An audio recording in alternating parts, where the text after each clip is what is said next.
पिछले दिनों नई दिल्ली के सेंट्रल हॉल में मोदी की ताजपोशी के लिए एनडीए की एक अहम बैठक आहूत थी। तो मोदी को समर्थन देने के बाद जब मोदी नीतीश से मिले तो नीतीश मोदी के पैर छूने के लिए झुक गए। यह देखने वालों के लिए नया अनुभव था, क्योंकि सियासत में नीतीश को उनके अहंकारी स्वभाव और अकड़ की वजह से ज्यादा जाना जाता है। नीतीश के स्वभाव में यह परिवर्तन आकस्मिक नहीं है। पिछले कोई साल भर से लोग इस परिवर्तन की आंधी को महसूस करने लगे हैं। जैसे जब नीतीश पिछले दिनों अपने एक मंत्री अशोक चौधरी के पिता महावीर प्रसाद की पुण्यतिथि पर अपनी श्रद्धांजलि अर्पित करने गए तो उन्होंने महावीर प्रसाद की तस्वीर की जगह अशोक चौधरी पर ही फूलों की वर्षा कर दी। जब नीतीश अपने जनता दरबार में फरियादियों से मिल रहे थे तो उन्होंने अपने सहायक को डपटते हुए कहा, फौरन गृह मंत्री को फोन लगाओ। सहायक हक्का बक्का रह गया और नीतीश को देखता रहा।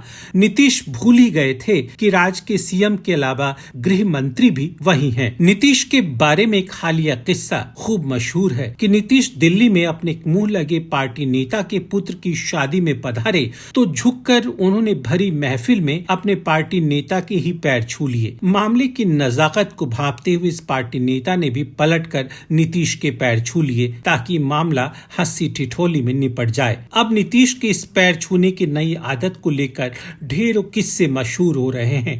नीतीश के करीबी व्यक्ति का दावा है कि ऐसा वे अपने ज्योतिषी के कहने पर कर रहे हैं। ज्योतिष महोदय ने नीतीश को उनके शनि दोष के निवारण के लिए एक नुस्खा सुझाया है और कहा है कि वे जितना झुकेंगे उनका अहंकार उतना ही कम होगा और इससे उनके शनि भी ठीक रहेंगे। वहीं नीतीश के एक अन्य करीबी का दावा है कि इन दिनों उन्हें भूलने की बीमारी हो गई है। उनका लंदन के एक बड़े डॉक्टर से इलाज भी चल रहा है। यही वजह है कि नीतीश का पुत्र भी इन दिनों साए की तरह पूरा समय उनके साथ रहता है। हमारे वीडियोस को देखने के बाद लाइक और सब्सक्राइब करना बिल्कुल ना भूलें।